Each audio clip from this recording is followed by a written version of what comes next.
Hey everyone, I'm Trevor and today we're at Disneyland to share with you my best tips on how to utilize the Park Hopper add-on and the best strategy for using it. So let's get going. We're going to start this video right here in what we call the Esplanade. It's the area between the two parks, and we're going to be talking about park hopping, of course. We're going to spend a good chunk of the time right here in the Esplanade, different areas of it, then we'll get into the theme park in just a little bit here. But first off, what is park hopping? Well, it means that you bought a ticket that allows you in two parks on the same day. If you buy a one park per day ticket, you can only go to Disneyland and only Disneyland, or only Disney California and only Disney California in that particular day. If you would like to go to both in a single day, you need to purchase the Park Hopper option. Now, to show you why you might want the Park Hopper, you're staring at the entrance to Disneyland right there. And I am just gonna turn the camera. We're gonna swing over here and bam, there is the entrance to Disney California Adventure. No fancy editing, no cuts. We didn't travel 20 minutes to get here. We didn't have to hop on a bus and spend, 30 minutes of our time commuting between parks like at Disney World. Disney California Adventure right there. Disneyland right there. It literally takes, if you're a slow walker, 2 minutes to walk from one park to the other. That's how easy it is to hop here at the Disneyland Resort. Well, let's start off by talking about who park hoppers are for. If you are visiting Disneyland and you only have a single day and you are a new first-time visitor, I would highly recommend that you do not purchase the Park Hopper option. You say, but I really would like to see both parks. I'm only there for one day and I don't know when I'll be back. I would love to see both parks. Unfortunately, there's just so much to do here, especially if you're a first-timer. I feel like you'll be splitting your attentions too much, and you're really just better off focusing on Disneyland itself. If you're coming for 2 days and you're a first-timer, do 1 day in each park. But again, 1 day in each park. No Park Hopper option for you if this is your first time.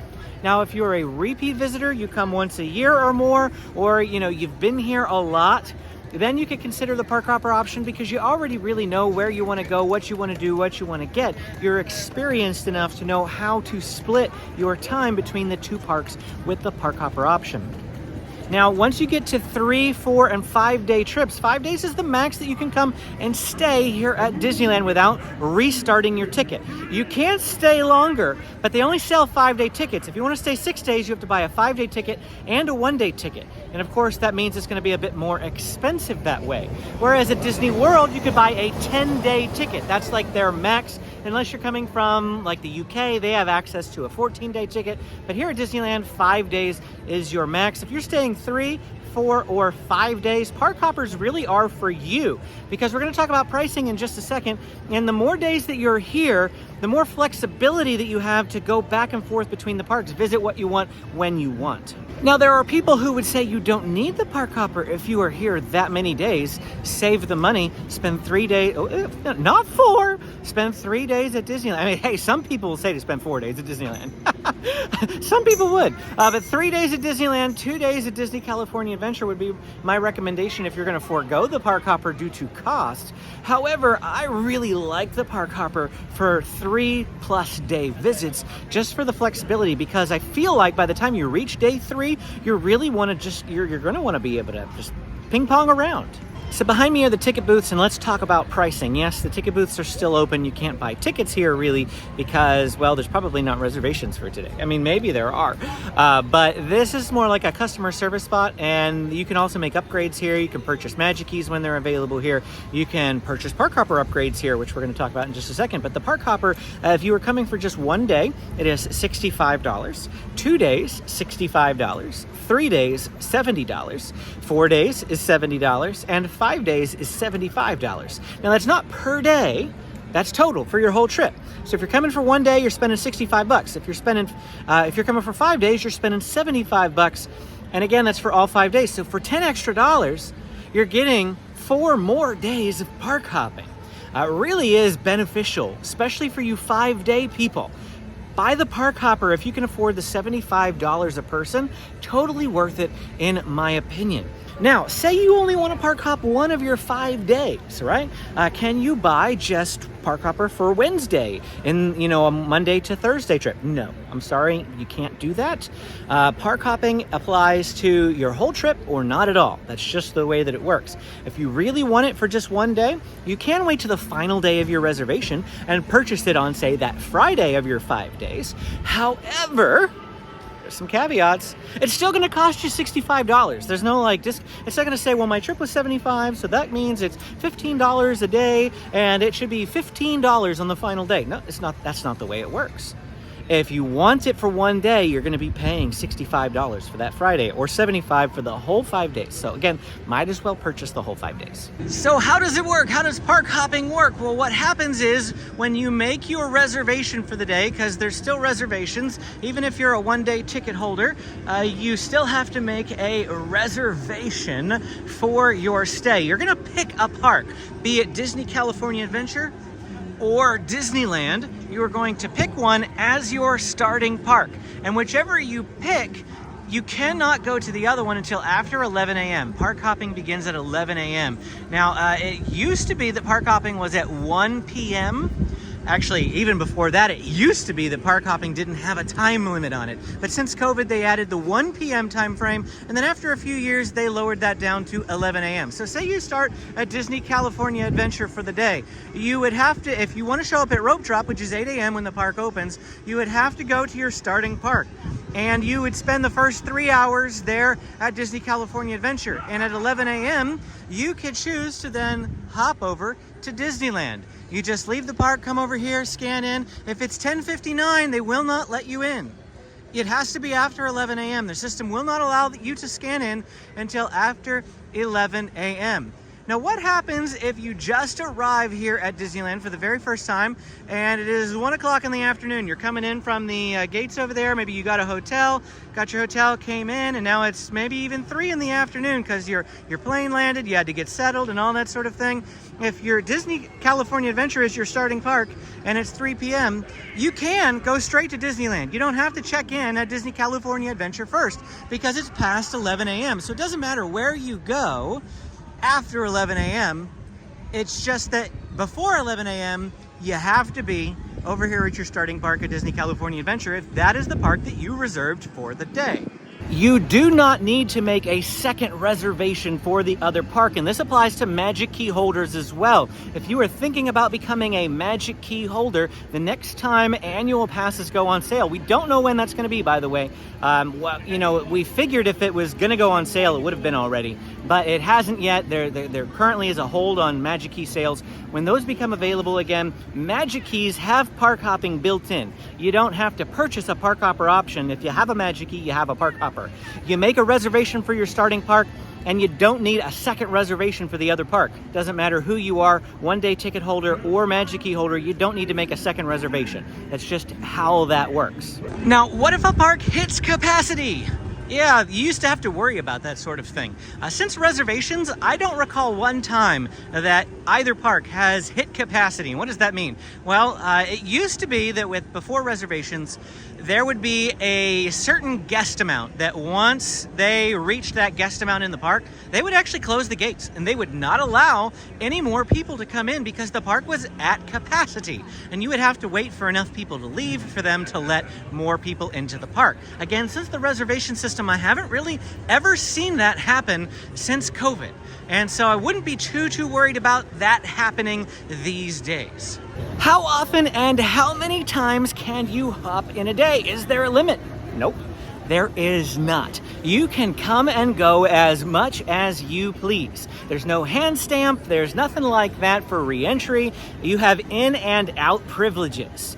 And the only caveat to that is they do have a 30-minute cooldown for fraud purposes, to prevent fraud, like, you scanned in and you have an identical twin, or you have somebody who looks very, very close to you, and you, essentially screenshot your ticket and they come in 5 minutes later on your ticket.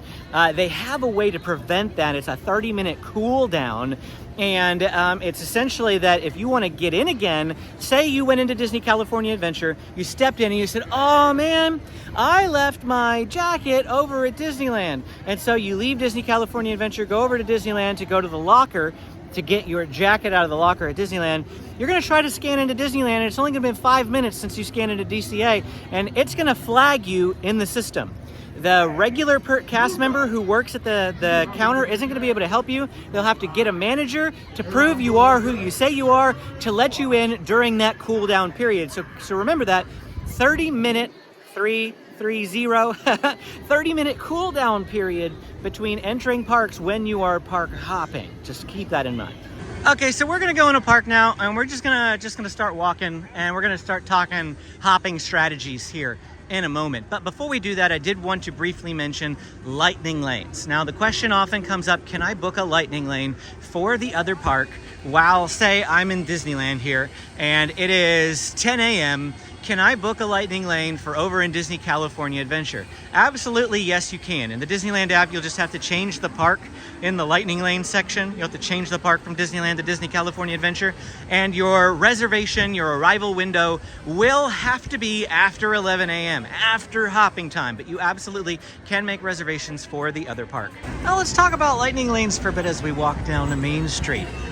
A lot of people can't afford both park hoppers and lightning lanes. So which should you buy? Lightning lane multi-pass or the park hopper? Again, we're going to refer to 1 to 2 day trips and 3 to 5 day trips.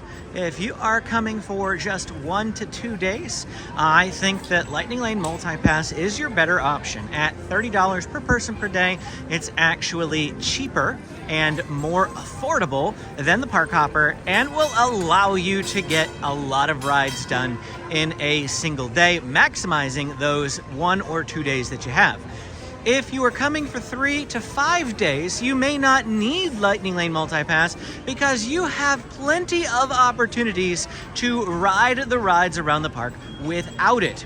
If you still want Lightning Lane and can afford at least 1 day on top of a park hopper, I do recommend that because it allows you to experience not having to wait in lines, really, at least on like your first day, just to make your first day really special and magical. So that's what I would probably recommend if you're trying to save money. Forgo Park Hopper, buy Lightning Lane Multi-Pass for you 1 to 2 day people, and get the Park Hopper for you 3 to 5 day people, but forgo Multi-Pass. So those are my recommendations. So let's talk about when to hop now. What's the best time to hop? Is there a strategy to it?